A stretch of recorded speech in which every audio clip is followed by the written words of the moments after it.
I didn't expect to inherit anything.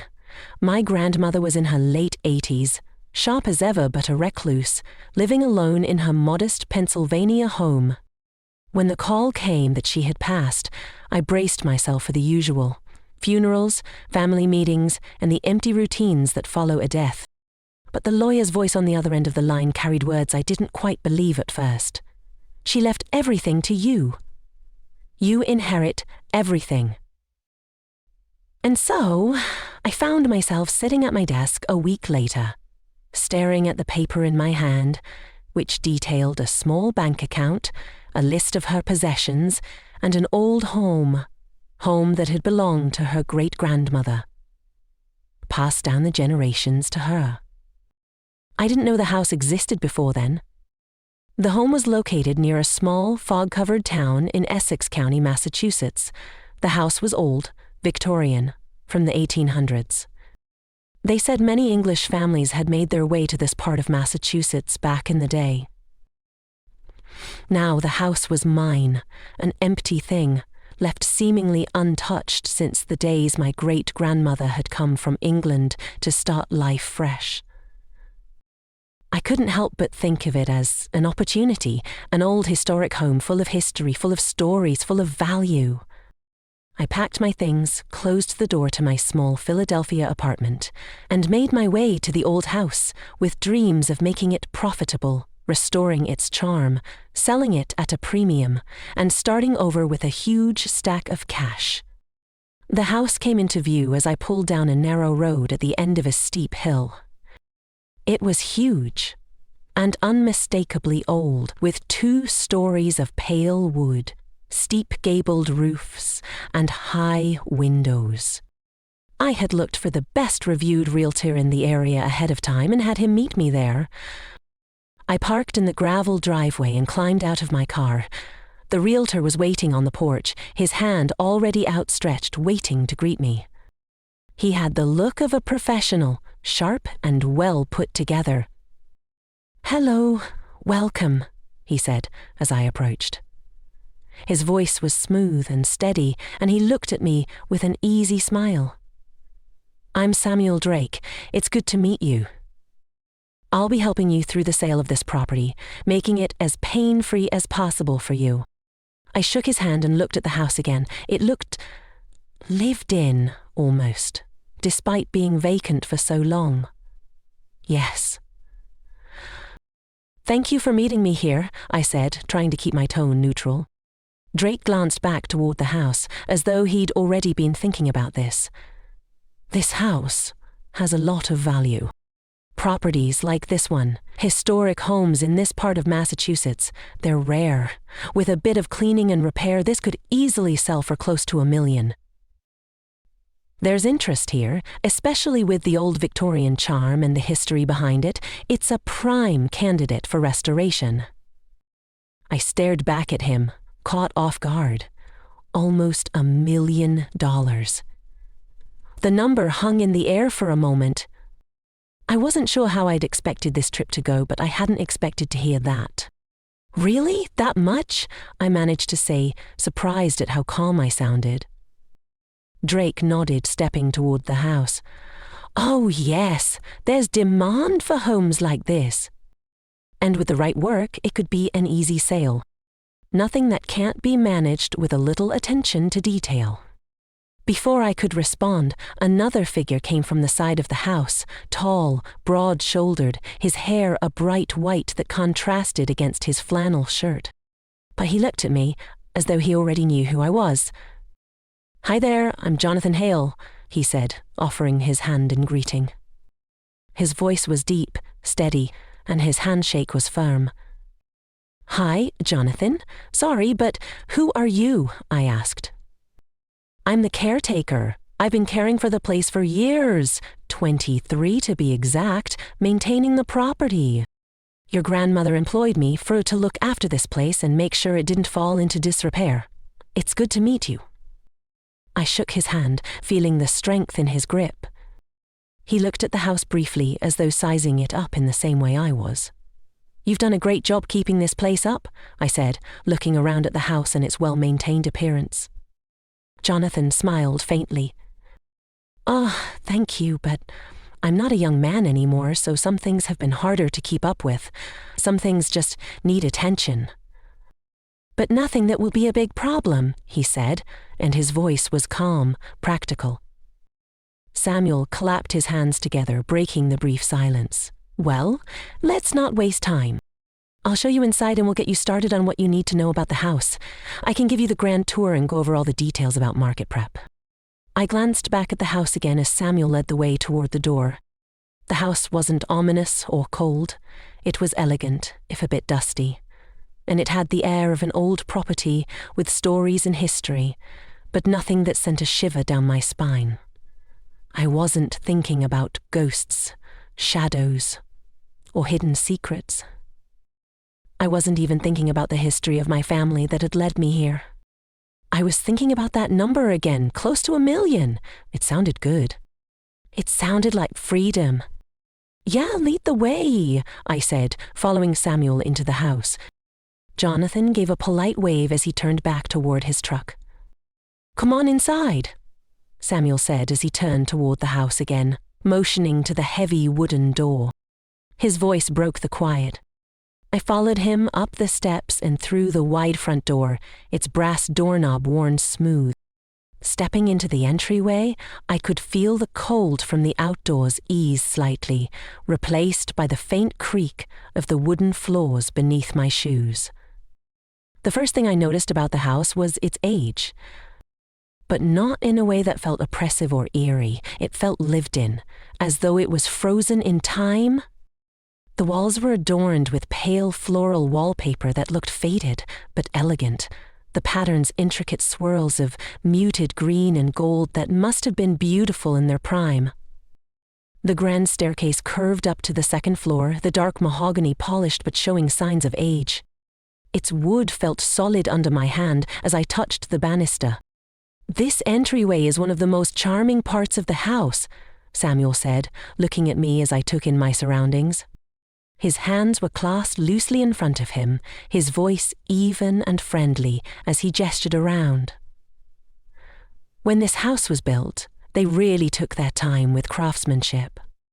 Look at this woodwork, staircase, banisters, the original molding around the doors. They don't make them like this anymore. I nodded and took a few steps further into the space, my eyes tracing the patterns on the floor. Oak, hardwood. "I can see that," I said. The living room was directly to the right of the entryway, through a wide archway. Samuel led me inside, and I could feel the size of the space. It was large, with a high ceiling, ornate plasterwork on the edges, and a massive fireplace that took up almost the entire far wall. The mantel was carved wood, with ivy-like scrolls curling into the corners. The hearth was empty now, cold and grey, but I could imagine it roaring with a fire on a winter's night.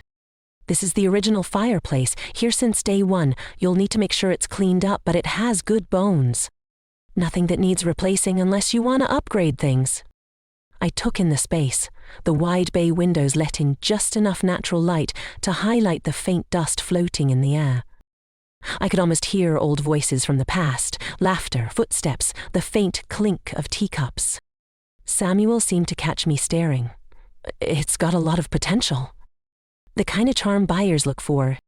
He started moving toward the hallway leading deeper into the house, and I followed.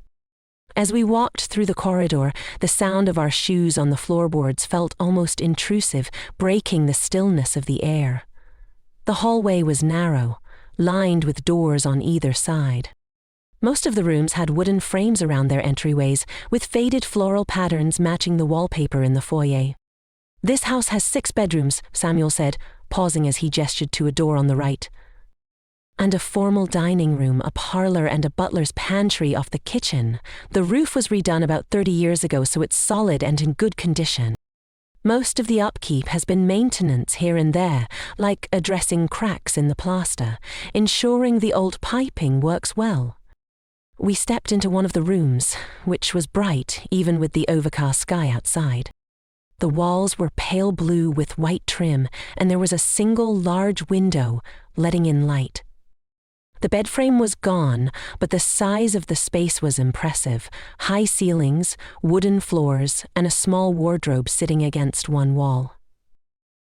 "It doesn't look like much now, but this'll be ideal for staging or showing," Samuel added, looking around the space.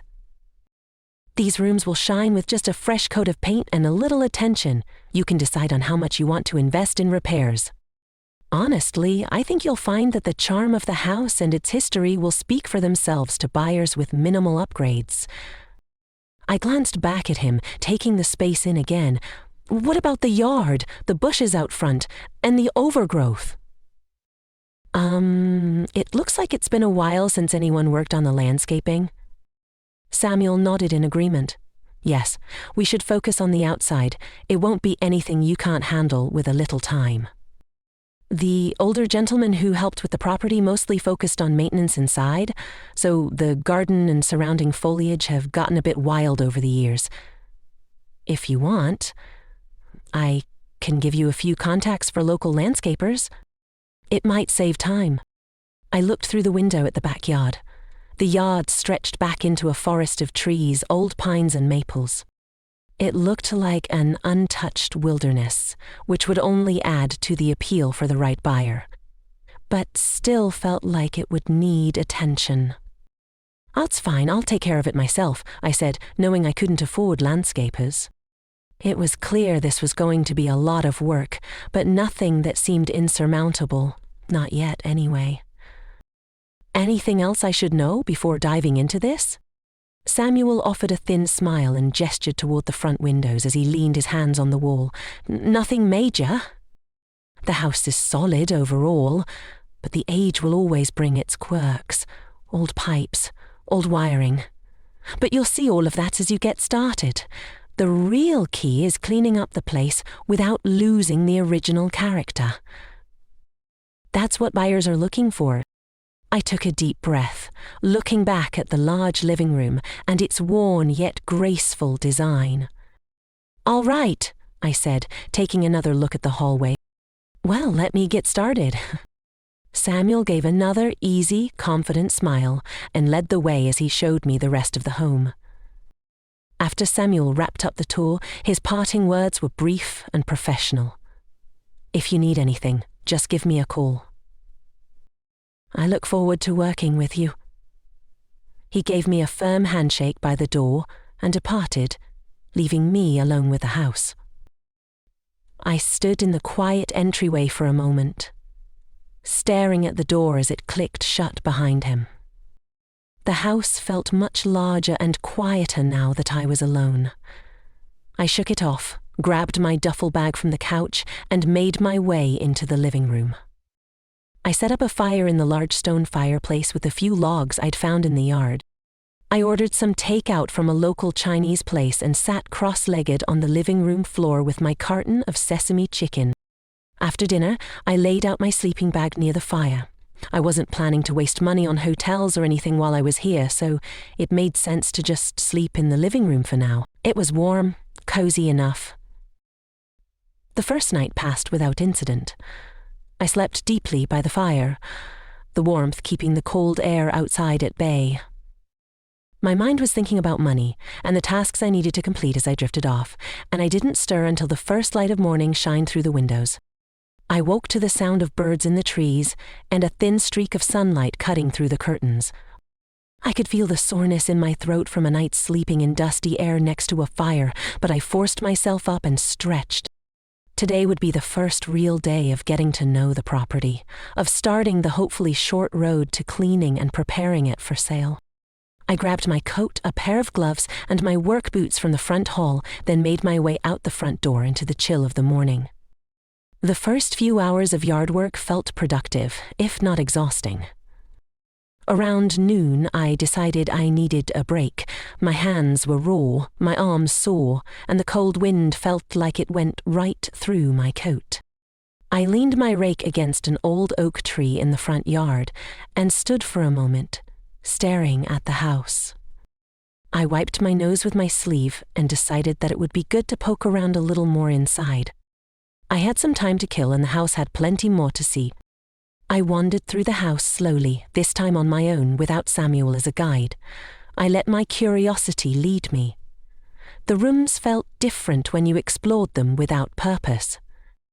It was fun, exploring the place, and I was hoping maybe I'd find a secret room or something interesting. I started opening doors one by one, rooms filled with antiques, covered furniture, and other knickknacks. Upstairs, toward the back of the house, I found another room. It wasn't locked, but there was a resistance when I turned the handle, as though the door had been forgotten or avoided for a long time. I hesitated for just a moment, then pushed it open. The room was dim, the light barely reaching it through a small window. There were trunks, old ones, wooden and worn, and a writing desk by the window. I could see scraps of paper scattered on the desk, some of them half buried beneath dust and age. The smell hit me first, a faint mustiness. I walked over to the desk and began to examine the papers, brushing the dust off the top. What I found made my breath catch. It was a journal. The leather cover was aged and worn, and the pages were filled with elegant handwriting in a style that was old, deliberate, and beautiful. It was difficult at first to read. It used words and phrasing I wasn't used to, but as I read, I felt my excitement grow. The journal clearly belongs to my great-great-grandmother. Excited, I took the journal back downstairs with me, setting it on my sleeping bag, with plans to read it in the evening once I was done with my yard work. I finished up my work outside, feeling sore but accomplished. I ordered dinner from a local pizza place, eager to sit by the fire, warm and quiet, and read the journal I had found earlier. After setting up my food and lighting a fresh fire, I sat on my sleeping bag and picked up the journal. I flipped it open to the first page and began to read. The first passages felt simple enough.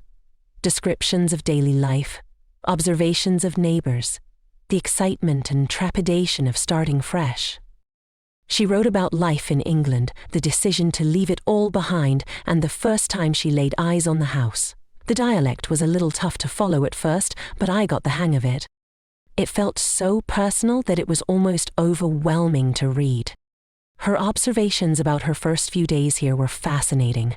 How everything felt strange, how every sound in the night felt new and alien. She talked about the neighbors, the local gossip, and the way people in this small New England town would gather at local events. She detailed a boy she fancied, an innocent crush that seemed to consume her thoughts. The pages brought alive a world that felt completely lost to time. A delicate web of thoughts, fears, and joys from someone long gone. It was unexplainable to feel connected to her this way. It was like meeting a ghost, one who felt alive, real, and painfully human. The hours slipped by as I read, each passage a window into a life that felt so personal and so distant. I found myself wishing in that moment that my grandmother could have been here to read this. I got to the next page, this one different than the previous. I read, "This morn I awoke with a heaviness in my breast, a most unshakable dread that clings to me still. The air within this ancient house is colder than the season should permit, as though the very stones themselves exhale a breath from the depths of time. A feeling hangs here, sinister and unseen, lurking in the shadows of darkened corners and shifting when my gaze wavers. At night the sounds are most disquieting. Faint steps, always faint, yet deliberate, tread unseen paths through the dim and drafty corridors. I have listened with great patience, convinced they are no natural sound of earthly origin. At first I entertained the notion that it was but the old timbers, settling beneath the weight of age, but no. These are footsteps with purpose, footsteps that linger, that follow, that watch. They are not wholly of this house. Last night, as I lay in my bed, I thought I spied a shadow in the gloom, a frail, sinister sliver of motion just beyond the edge of the door. My heart leapt within my chest, and I grasped at my prayer book as though it might offer me protection from the unseen. Yet it is no prayer that shall save me, should this presence indeed prove real. The sensation of being watched is akin to a cold, unseen hand at the nape of my neck, unyielding and vile. This morning I spoke of these matters to Henry, careful with my words lest I appear as one given to flights of fancy. His gaze, pale and grey as the mist, met mine, yet he said not a word. Perhaps he thinks I am but given to idle imaginings. But I am not accustomed to such things. I feel them, night and day. This house holds secrets, ancient and restless things. I fear they are no mere figments of my mind. I fear they watch me. I sat for a moment, considering the words I read. I decided to stop there, not wanting to get any further. That night, I went to bed a little more restlessly, noticing the sounds of the old home more. Every creak of the old woods sounding just a bit louder. I woke the next morning after a restless night of tossing and turning, my body aching and my throat sore again. I'd hardly slept at all. My muscles hurt from the previous day's work, and the thought of getting back out into the yard to clear more brush didn't appeal to me in the slightest. I managed to force myself outside for a couple of hours, shoveling dirt, pulling stray branches, and trying to make some progress. But by mid-morning, my body had other plans. My hands trembled, my back ached, and I knew I'd hit my limit. I packed it in and went inside, deciding that today wasn't going to be a day for hard labor. I figured a change of scenery might clear my head. I drove into town to a cozy little coffee shop. There was always something about the warm smell of coffee and the sound of people chatting that made me feel better. I brought the journal with me, thinking I might spend some time reading while I was there. I tucked it under my arm as I parked my car and headed inside, glad for the idea of a warm drink and a break from the house for a while. With a coffee in hand, I grabbed a chair by the window and decided to dive back into the journal. The next entry was as follows. This day finds me in a state of profound unease, a weakness that clings to me as though my very soul has been sapped. I wake each morn with the sun, yet there is no vigor in my limbs, no strength in my bones. It is as though some unseen weight bears upon me, pressing down upon me through every hour. The nights are worse. Last eve, as I lay in my bed with the wind howling without, I could hear them again, footsteps. They came from above, deliberate, heavy, yet there is no one there. My hand clutched at my prayer book, as though it might shield me from these sounds. But it is of no use. The sound is constant, scraping, shuffling. Sometimes they cease, as though waiting, and I lie in the dark, listening, with my heart in my throat. The walls, too, seem to be alive with a kind of whispering, a scratching, faint and cruel, as if something moved within them, unseen and hungry. I have tried to convince myself that it is the old house settling, that the sound of age and wood might be mistaken for something sinister. Yet I know better. I know he is there. I hear him. Last night, when I dared leave my bed to see to the door, my breath caught in my chest. Through the crack of the door, which I had left ajar, I swore I saw it. A great round glimmering eye, pale as bone, and fixed upon me with an unyielding stare. I froze, as though the very sight had turned me to stone, and I dared not move, nor breathe, nor pray. The feeling is one I cannot describe, for it is as though the darkness knows my heart, as though it sees into me. I fear I am going mad. I feel it in the daytime as well, this presence, a kind of languid despair that creeps into my bones. I am powerless here. I feel the energy of my life draining, as though this house has set its teeth into me and refuses to let go. I pray this is but my own fancy, my mind given over to nerves and strain. But the sounds persist, and the eye lingers. I fear the day I will see it again. I fear the day I shall not merely see it through the crack, but see it here, beside me. What the hell was going on with her, I wondered to myself. Was she going crazy? Was the isolation getting to her? I felt bad for her in that moment. Away from the house and in a new setting, I was certain she was experiencing some sort of mental health crisis, not understood properly during that time. I read on. This entry comes with trembling hand and a heart that beats as though it would burst from my chest. I scarcely know how to put these things to paper, for words seem a poor defence against the horrors that now plague me. The eye, that dreadful, unyielding eye, hath returned. I see it again, always, through cracks, through the narrowest fissures in doors, through the space at their edges. It watches me, cold and unblinking, as though it hath the power to see into the very depths of my soul. It is no longer confined to my bedchamber alone. Nay, I see it now in every door, those leading to the parlour, to the hallway, to the old kitchen. A terrible, pale orb that waits and watches and knows me. Last night I awoke with a jolt, my breath ragged, to see it once more. This time not merely a hint or shadow, but a full sight, clear in its terrible form. A tall, frail figure stood beside me in the bed, lit only by the cold, pale glow of the moonlight streaming through the window. I could not move, could scarcely breathe, for my terror was as sharp as a knife. I dared not look for long, lest the sight take hold of my reason. I reached for the spill, hands trembling, and lit the candles by my bed. The light grew warm and golden, dancing across the walls and ceiling, and yet when the flame touched the shadows, the figure was gone, as though it had never been.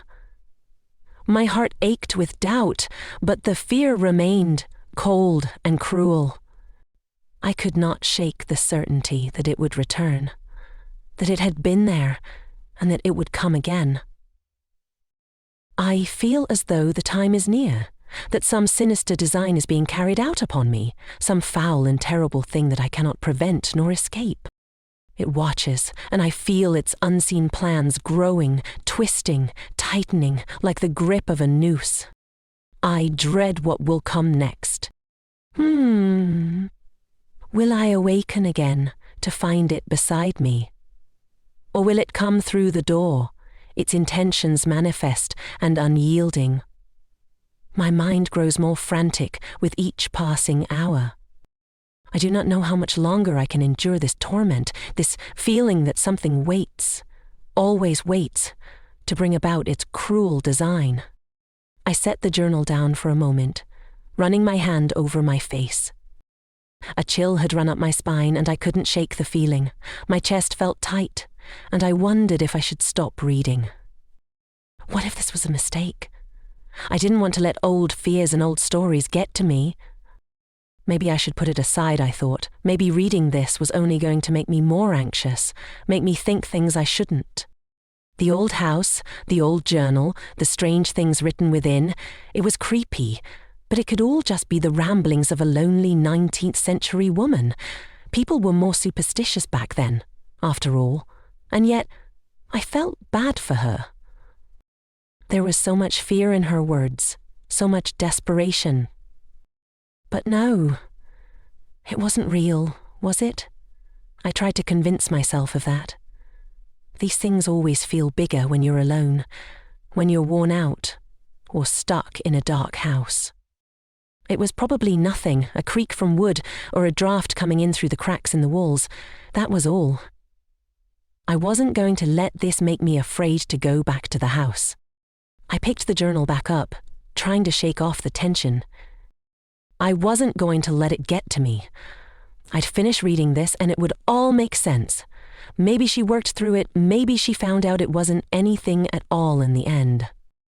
These old stories often have a way of building themselves up, don't they? Fear out of nothing. That's what I'd tell myself. It was fine. I'd just keep reading. This hand trembles as I write, and my breath comes quick at the very act of putting this to paper. I can scarce hold my quill pen, my fingers so weak and cold, for I know this shall be my last. My soul feels as though it hangs by but a single thread, stretched taut with every passing moment. I awoke again in the dead of night, as though from some restless dream. My heart leapt in my chest at the sight of it, a figure standing at the foot of my bed, as real as the shadows themselves. It watched me, cold and pale, a horrible, unyielding stare. I could not move, nor cry out. I could scarcely breathe. The eyes, those dreadful pale eyes, followed me, and they were everywhere. Oh, not merely in my bedchamber. Nay, it lingered in every darkened corner, through every crack and shadow, in the spaces between doors and walls. It watches me as I went about my duties in the house. It watches me as I descended the stairs or ventured into the kitchen. No matter the place, the gaze is there, unyielding, unblinking, and filled with a terrible knowing. I could not bear it any longer. I made up my mind to confront it, to stare back, to ask it what it wanted of me. Perhaps I could command it away, or find some understanding, some explanation to silence this torment. I rose from my bed, trembling, and took a step toward the door. My hand grasped the handle, my heart pounding with a kind of fury I cannot explain. I pushed the door open, my breath hitching. And there, from the dark, came a hand. It was black as pitch, thin and claw-lichen, and it reached from behind the door with a slow, creeping motion, like the very hand of death. I could see it through the faint glow of moonlight, gnarled and terrible, grasping toward me. My breath came out in a strangled cry, and I turned and fled. I ran, felt as though I was pursued by all the devils of hell down the narrow hallway, my legs weak beneath me. My voice was lost, and my body moved of its own volition as I sought the only refuge I could find. I hurled open the door and locked it behind me, my hands shaking as I drew the bolt. I sit here now at this very desk as I record what I fear are my final thoughts. The sound persists. The doorknob is moving, rattling against the lock, and I can hear the groan of it as though it is alive. It seeks entry. Perhaps it shall come for me at last. Perhaps my words will be the last act of defiance, the last testament to my fear, my frailty, my hope. But if this is to be my end, then so be it. I fear it no longer. The entry stopped there. I flipped through to the next page to find it empty, as well as the rest of the journal. That was her final entry. With the sun setting, I knew it was time to head back to the house. I couldn't stay in the coffee shop forever, and until I got my big payday, I couldn't afford a hotel. The thought of returning to the house filled me with unease, but I reminded myself why I was here.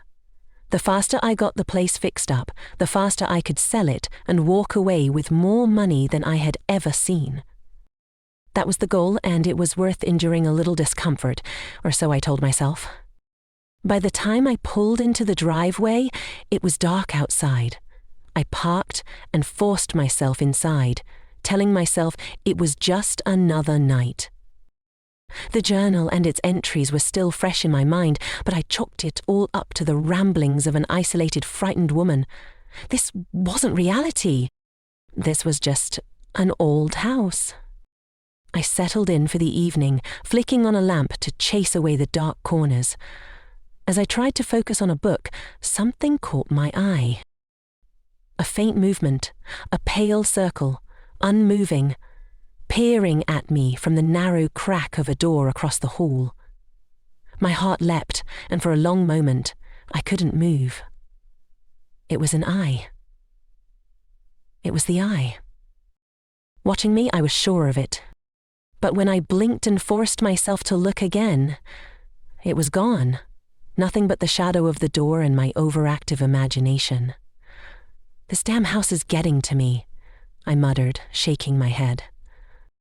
I closed the book and turned in for the night, determined to put it all behind me. Sleep didn't come easily. Every creak of the house seemed amplified. At times, I thought I heard movement in the walls, soft, deliberate, like something dragging itself along inside them. It made the hair on the back of my neck stand up, but I told myself it was just the age of the house. Still, the feeling of being watched persisted, keeping me glancing over my shoulder.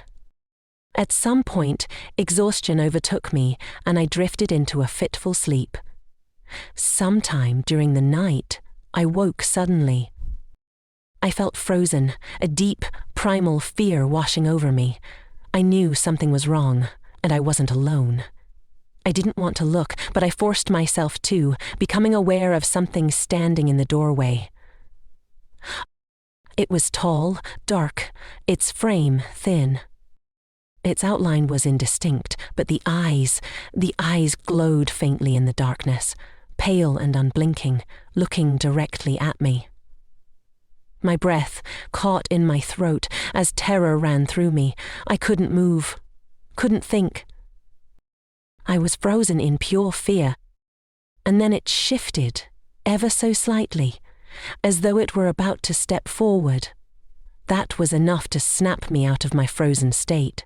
I bolted upright with some kind of instinctual, pathetic whimper, but the figure was gone. The doorway stood empty and the room was quiet. I didn't wait. Grabbing my keys, I fled the house, stumbling onto the front lawn, gasping for air. My heart pounded in my ears, and tears streaked down my face as I glanced back at the house. And that's when I saw it again. Peeking from around the edge of the front door, just visible in the dim light, was a shadow, and those eyes, pale, watching me. I didn't stick around to see what it would do next. I got in my car and drove away, the house shrinking in my rearview mirror, but the image of those eyes is forever burned into my mind. I know now what my great-great-grandmother went through was real. I saw it myself. I don't know what happened to her, but I know she must have met a terrible fate. I never went back to the house, and I never will. I want nothing to do with it. I called Samuel Drake and told him I wanted to sell the house as is. I don't care what I get for it at this point. I just want it out of my possession as quickly as possible.